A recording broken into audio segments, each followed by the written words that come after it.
Hello students, इस lecture में हम लोग करेंगे इलस्ट्रेशन नंबर 9। ये आपके कंसाइनमेंट अकाउंटिंग चैप्टर से है और इसमें आपका जो क्वेश्चन है वो है इनवॉइस प्राइस पे जब गुड्स को कंसाइन किया जाता है। और जैसे कि मैंने क्लास में नॉर्मल लॉस कराया था, तो इस वाले क्वेश्चन में भी आपको नॉर्मल लॉस देखने के लिए मिलेगा। तो हम देखेंगे कि जब इनवॉइस प्राइस पे कंसाइन किया जाए और साथ ही साथ नॉर्मल लॉस भी अगर क्वेश्चन में दिया हो तो अकाउंटिंग ट्रीटमेंट किस तरीके से किया जाएगा। Let's read the question first. On 1st June 2018, the Coal Company Limited consigned the Sales Limited 2000 ton of coal invoiced at ₹100 per ton.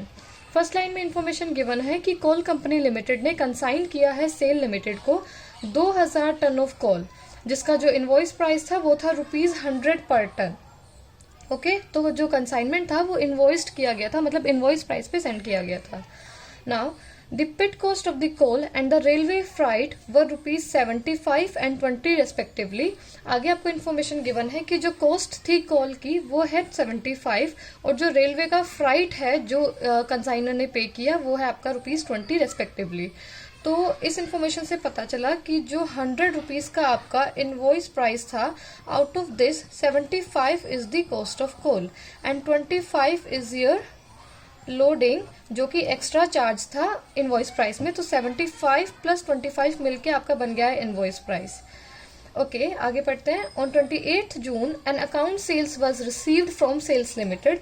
जैसे कि हमने थियोरी में पढ़ा था कि जो अकाउंट सेल होती है इट इज द समरी जो पीरियडिक इंटरवल पे जो कंसाइनी है, जो कि हमारा सेल्स लिमिटेड है यहाँ पर, वो सेंड करता है कंसाइनर को, जिसके अंदर वो सेल की इन्फॉर्मेशन और साथ ही साथ जो अदर खर्चे या जो कमीशन जिसके लिए वो लायबल है उन सबकी डिटेल होती है।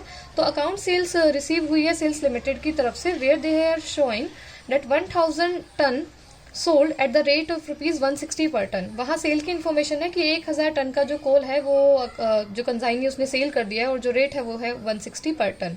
तो यहाँ से हम सेल्स प्रोसीड निकाल देंगे। 1000 टन इंटू 160, आपको पता लग जाएगा कि कितने का सेल किया है। जो सेल एक्सपेंस है वो है ₹8800 के। इंश्योरेंस उन्होंने पे किया है कंसाइनी ने, जो कि सेल्स लिमिटेड है, ₹1200 का। ब्रोकरेज पे की है 1 डिवाइडेड बाय 4, यानी कि 1.25% का पे किया है ब्रोकरेज। और साथ ही साथ कमीशन जिसके लिए वो लायबल है वो है 2.5%, 2.5%। तो ये दोनों चीजें हम कैलकुलेट करेंगे जितना भी उन्होंने सेल किया है उस पर। Now the consignee has enclosed a bill for the proceeds less expenses. Consignee ने क्या किया, एक बिल इनक्लोज कर दिया जब उन्होंने अकाउंट सेल्स भेजी हैं। तो वो जो बिल है वो है प्रोसीड्स का लेस एक्सपेंसेस। जो प्रोसीड सेल्स प्रोसीड कंसाइनी को मिली थी उसमें से एक्सपेंस को माइनस करने के बाद जो फाइनल अमाउंट था जो कंसाइनी को पे करना है टू द कंसाइनर, उस पैसे के लिए उन्होंने एक बिल इनक्लोज कर दिया अकाउंट सेल के साथ। यानी कि उन्होंने जो फाइनल सेटलमेंट की टिल दिस डेट 28 जून, उस डेट पे वो पैसा उन्होंने किस फॉर्म में दिया है, BR के फॉर्म में। अब तक हम बैंक ड्राफ्ट के फॉर्म में वो क्या करते थे पेमेंट, तो इस क्वेश्चन में BR फॉर्म में वो फाइनल सेटलमेंट करेंगे। And reported a shortage of 40 tons on the whole consignment. साथ ही साथ कंसाइनी ने यह भी रिपोर्ट किया है कि पूरे कंसाइनमेंट में 40 टन का शॉर्टेज था। तो इसका मतलब क्या है कि on during the transit 40 tons of coal किसी भी नॉर्मल लॉस के थ्रू जो है वो लॉस हो गया है। जो उन्होंने फाइनली रिसीव किया है वो इसके बाद है, यानी कि 2000 टन जो है कंसाइन किया गया था, लेकिन 40 टन क्या हो गया है, 40 टन का शॉर्टेज है। तो इसका मतलब ये नॉर्मल लॉस है और फाइनल क्वांटिटी जो कंसाइनी ने रिसीव करी होगी वो करी होगी 2000 tons minus 40 tons is equal to 1960 tons. Okay. Show the necessary account in the books of coal company limited. अब इन्होंने हमसे पूछा है कि आपको नेसेसरी अकाउंट्स बनाने हैं in the books of coal company limited, यानी कि in the books of consignor मुझे नेसेसरी अकाउंट्स को शो करना है। तो आपको पता है कि जो कंसाइनर की बुक में 4 नेसेसरी अकाउंट होते हैं। सबसे पहला आपका होता है consignment account, then we have goods sent on consignment account, then we have consignee account जो कि आपका सेल्स लिमिटेड है यहाँ पर, and fourth is your stock on consignment account. Start करते हैं क्वेश्चन वन बाय वन। सबसे पहले हम लोग जो फर्स्ट एंट्री होती है हमारी कंसाइनमेंट अकाउंटिंग की बुक में वो होती है गुड्स के डिस्पैच होने की। यहाँ पे जो गुड्स डिस्पैच हुए हैं वो हुए 2000 टन। बट इस क्वेश्चन में मैंने बताया था कि गुड्स को डिस्पैच किया गया इनवॉइस प्राइस पे, तो इसी प्राइस पे आप फर्स्ट ऑफ ऑल रिकॉर्ड करोगे। बाद में जितना भी एक्सेस प्राइस या एक्स्ट्रा लोडिंग इसमें इन्वॉल्व है उसको आप यहाँ से बाहर निकालोगे। उसके लिए आप एक एडजस्टमेंट एंट्री पास करेंगे। तो सबसे पहले एंट्री पास होती है आपकी कंसाइनमेंट को सेंड करने की। तो उसके लिए आप एंट्री करते हैं to goods Saint on consignment account. आपने जो गुड्स सेंड किए हैं वो किए हैं 2 lakh, date is 2000 ton at the rate of ₹100। मैंने बोला था जैसे ही आप कंसाइनमेंट के डिस्पैच करने की एंट्री करेंगे, जो एडजस्टमेंट है वो साथ के साथ कर देना ताकि आप बाद में भूल ना जाए। तो आपको पता है इसमें कितना एक्स्ट्रा लोडिंग चार्ज है, 25 रुपीज़ का लोडिंग जो है वो एक्स्ट्रा चार्ज है। तो उसको हम यहाँ से बाहर निकालेंगे और इसको इसको क्रेडिट करेंगे उतने अमाउंट के लिए। तो हम एंट्री करेंगे by goods sent on consignment account 50,000। 25 rupees का एक्स्ट्रा लोडिंग था और क्वांटिटी थी आपकी 2000, तो ये आ गया आपका 50,000। तो यहाँ गुड्स डिस्पैच की एंट्री हो गई, जितना एक्सेस गया था उसके लिए एडजस्टमेंट एंट्री भी हो गई। नेक्स्ट देखिए क्या हुआ है, उसके बाद रेलवे का फ्राइट पे किया था कंसाइनर ने 20 रुपीज़ का। तो जब कंसाइनर एक्सपेंस की करता है तो वो अपने बैंक अकाउंट को क्रेडिट करता है। तो टू बैंक अकाउंट 20 रुपीज़ है ऑन 2000 टन, तो ये आपका हो गया 40,000 का फ्राइट। उसके बाद अकाउंट सेल्स रिसीव हुई थी जिसमें सेल का एंट्री है, तो हम सेल्स का एंट्री करेंगे। तो आपको पता है सेल के लिए आप कंसाइनी को रिसीवर करके दिखाते हो। तो बाय सेल्स लिमिटेड कितना सेल किया उन्होंने, 1000 टन सेल किया एट द रेट ऑफ ₹160। तो ये आ गया आपका 1,60,000। सेल की एंट्री के बाद उन्होंने अकाउंट सेल्स में सारे एक्सपेंसेस और अपना कमीशन वगैरह लिखा है जिसके वो लायबल है। तो फिर इसके लिए हम लिखेंगे कमीशन और ये सारी चीज़ें खर्चा होता है हमारा कंसाइनमेंट के पॉइंट ऑफ व्यू से। तो इसको डेबिट साइड में लिखेंगे टू सेल्स लिमिटेड। मैंने बोला था एक ही बार इसका नाम लिखेंगे कंसाइनी का और यहीं से सारे खर्चों को हम यहीं मेंशन करेंगे। सबसे पहले देखिए क्या है, सेल्स एक्सपेंस 8800, आप लिखेंगे सेल एक्सपेंस 8800। देन उन्होंने पे किया था इंश्योरेंस 1200 रुपये, इंश्योरेंस 1200। ब्रोकरेज 1.25% थी, तो ब्रोकरेज 1.25% आप कैलकुलेट करेंगे इस वैल्यू पे जो ये सेल की वैल्यू थी। तो वो आपका आएगा 2000 रुपीज़। और उसके बाद आपका है कमीशन जो कि है आपका 2.5%। तो ये भी आप सेल वैल्यू पे कैलकुलेट करेंगे, ये आपका आएगा 4000। तो जो टोटल अमाउंट आपकी आएगी, जो सारे एक्सपेंसेस हैं उनका हमारा टोटल आ रहा है यहाँ पे 16,000। बाकी देखिए आगे क्या लिखा है। उसके बाद लिखा हुआ है कि कंसाइनी ने फिर एक बीआर के थ्रू जो है फाइनल सेटलमेंट किया है। तो इस अकाउंट में मतलब डालने के लिए और कोई एक्सपेंस नहीं है, सेल की एंट्री हम डाल ही चुके हैं। तो अकाउंट करने से पहले मैंने आपको बताया था कि जो अनसोल्ड स्टॉक है उसका ट्रीटमेंट हमें करना पड़ता है और अनसोल्ड स्टॉक को कंसाइनमेंट अकाउंट से हमें बाहर निकालना पड़ता है, क्योंकि यहाँ पे अभी सारा गुड है जो हमने कंसाइन किया है। जो रिटर्न किया कंसाइन ने अभी उसको यहाँ से बाहर निकालना बाकी है। तो हम करेंगे वैल्यूएशन ऑफ अनसोल्ड स्टॉक, एक वर्किंग नोट तैयार करेंगे for the valuation of unsold stock. तो जब नॉर्मल लॉस का केस होता है उस टाइम पे हम वैल्यूएशन कैसे करते हैं, देखिए पहले हम टोटल कॉस्ट देखते हैं। 2000 टन का आपका जो है मटेरियल था और उसकी जो कॉस्ट थी वो इनवॉइस प्राइस के हिसाब से 2 लाख में आपने कंसाइन कर दिया था। उसके बाद आपने 20 रुपीज़ पर टन के हिसाब से पे किया था फ्राइट, जो कि आपका नॉन रिकरिंग एक्सपेंस है, इस वजह से वैल्यूएशन ऑफ अनसोल्ड स्टॉक में ये काउंट होगा। तो 40,000 का आपने पे किया है फ्राइट। तो जो टोटल कॉस्ट है गुड की वो आपकी बन गई है 2,40,000। अब ये जो 2,40,000 है ये अब तक मैं बोलती कि 2,000 टन की कॉस्ट है, बट क्योंकि हमारे केस में नॉर्मल लॉस है कितने यूनिट्स का, 40 टन्स का, तो अब ये जो 2,40,000 कॉस्ट है ये हमारी 2,000 टन की ना हो करके सिर्फ 1960 टन्स की कॉस्ट है। This 2,40,000 belongs to the cost of 1960 ton of coal. तो अगर मैं 1 टन का कॉस्ट निकालूं तो हमारा कितना आएगा, 2,40,000 डिवाइडेड बाय 1960 पर टन का कॉस्ट आ गया। तो अब मैं देखूंगी रिमेनिंग स्टॉक कितना बचा है और उस स्टॉक से इसको मल्टीप्लाई कर दूंगी तो मुझे वैल्यू पता लग जाएगी कि अनसोल्ड स्टॉक की वैल्यू जो है वो कितनी है। अनसोल्ड स्टॉक की जो यूनिट्स है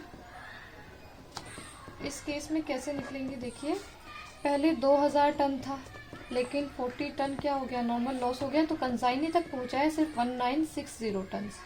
अब इसमें से जो उसने सेल कर दिया उसको मैं क्या कर दूंगी माइनस, तो बचा हुआ हमारा क्या हो गया, अनसोल्ड।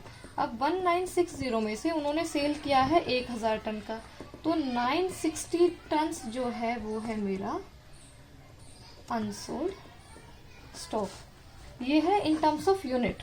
अब मुझे पता लगाना है इसकी वैल्यू, जो वैल्यू है वो कितनी होगी, तो 960 यूनिट टन्स का पता लगाना है। और 1 टन का आपको पता है कितना है, 2,40,000 total cost divided by 1960। So this will be the value of unsold stock, जो कि आपका आएगा 117,551। तो अनसोल्ड स्टॉक के लिए आपको पता है आप एंट्री क्या करते हैं, आप अनसोल्ड स्टॉक को ट्रांसफर कर देते हैं stock on consignment account debit to consignment account. तो हम कंसाइनमेंट अकाउंट को क्या कर देंगे, डेबिट कर देंगे by stock on consignment account. Amount है 117,551। अब जब मैंने बोला जब भी आप क्या करेंगे, इनवॉइस प्राइस पे जब भी आप गुड्स को कंसाइन करते हैं तो उस टाइम पे आपको रिक्वायर्ड होती है एक एडजस्टमेंट एंट्री। एडजस्टमेंट एंट्री किसके लिए, एक्सेस प्राइस के लिए जो कि आपने उसमें चार्ज किया। तो इससे पहले तक हम कैसे निकालते थे, आपको पता है 25 रुपीज़ जो है वो एक्स्ट्रा लोडिंग है आपका। तो अगर ये नॉर्मल केस होता, अगर मेरा नॉर्मल लॉस इस क्वेश्चन में नहीं होता तो मैं सिंपली 960 यूनिट्स को इंटू कर देती 25 से और मेरा आ जाता है अराउंड अबाउट 24,000। बट क्योंकि यहाँ पे लोडिंग जो है अब वो 25 रुपये नहीं रही, क्यों, क्योंकि देखो एक्सेस कितना था 50,000, ये 50,000 यूनिट बिलोंग करती 2,000 यूनिट को अगर नॉर्मल लॉस नहीं होता।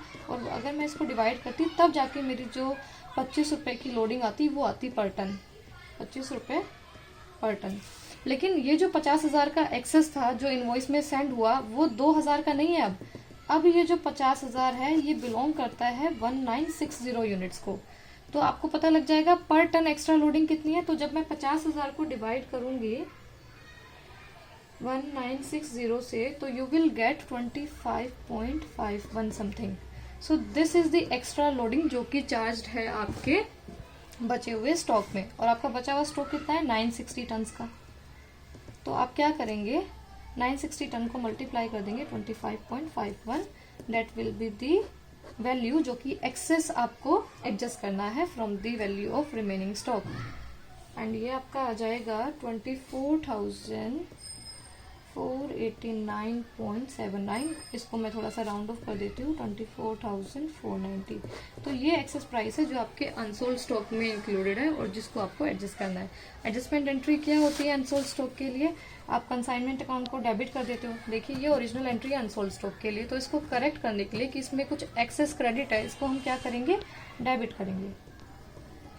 कंसाइनमेंट अकाउंट डेबिट, और स्टॉक और कंसाइनमेंट अकाउंट को नहीं छेड़ते, हम इसको क्रेडिट कर देते हैं स्टॉक सस्पेंस अकाउंट में। एक्सेस आपने निकाल ही लिया है, कितना एक्सेस है 24,490। तो कंसाइनमेंट अकाउंट में डेबिट करेंगे स्टॉक सस्पेंस के नाम से। तो यहाँ लिख देंगे टू स्टॉक सस्पेंस अकाउंट 24,490। अब हमारे कंसाइनमेंट अकाउंट में सारी पोस्टिंग्स हो चुकी है। अब हमें बस डेबिट और क्रेडिट साइड का टोटल करना है और देखना है कि बैलेंसिंग फिगर किस तरफ आएगा। तो इस क्वेश्चन में वी आर गेटिंग प्रॉफिट, तो इसका मैं टोटल कर लेती हूँ। क्रेडिट साइड एक बार 1,60,000 plus 50,000 plus 117,551। We are getting your credit side as 3,27,551।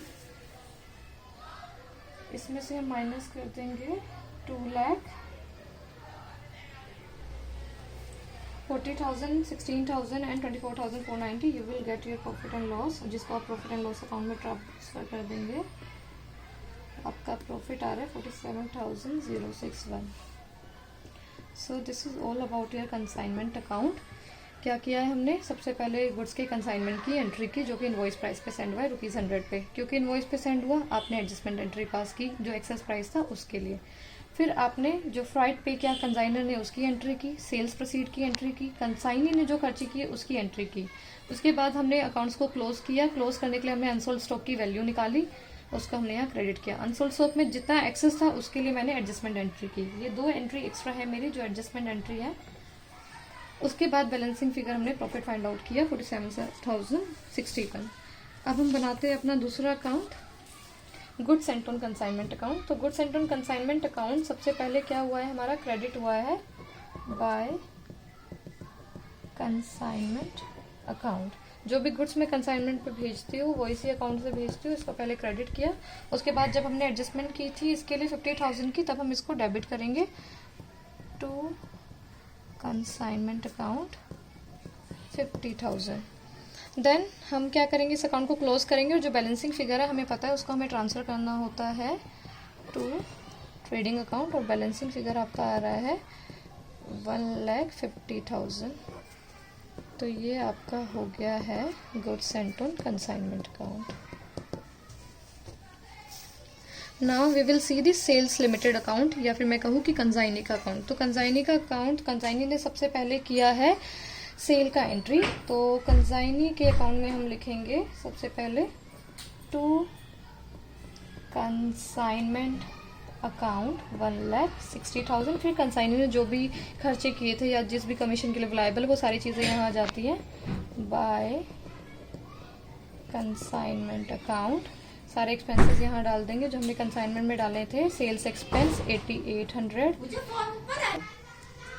Sales expense हमने डाल दिया 8800, इंश्योरेंस पे किया था 1200, ब्रोकरेज आई थी आपकी 2000 और कमीशन आया था आपका 4000। तो टोटल एक्सपेंस आए थे 16,000 और कुछ कंसाइनी ने पे नहीं किया था, तो बस बैलेंसिंग फिगर निकाल देंगे। और क्वेश्चन के लास्ट में लिखा हुआ था कि कंसाइनी ने एक बिल इनक्लोज किया था जो भी प्रोसीड्स थी उसमें सारे एक्सपेंसेस को लेस करके। तो जो प्रोसीड आई थी वो आई थी 1,60,000, सारे एक्सपेंसेस को लेस किया, और जो सेटलमेंट की है वो करी है बाय बिल्स रिसीवेबल अकाउंट। ये आपका आ जाएगा 1,60,000 माइनस 16,000, इसको डिडक्ट कर लेंगे।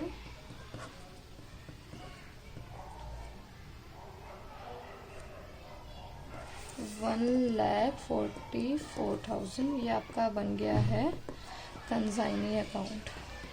तो जो 1,44,000 है ये है जो पेमेंट है जो कंसाइनी करेगा टू दी कंसाइनर। अब हमारा बचा है स्टॉक ऑन कंसाइनमेंट अकाउंट। तो स्टॉक ऑन कंसाइनमेंट अकाउंट को अगर आपको याद हो तो हमने डेबिट किया था सबसे पहले। Stock on consignment account debit to consignment account. तो टू कंसाइनमेंट अकाउंट के नाम से आप लिख देंगे स्टॉक। स्टॉक कितना आया था आपका, आया था स्टॉक 1,17,551, और इसको हम सिंपली क्लोज करते हैं बाय बैलेंस कैरिड डाउन 1,17,551। ये आप सिमिलर यहाँ लिख देंगे। तो ये है आपके चारों अकाउंट्स। Thank you.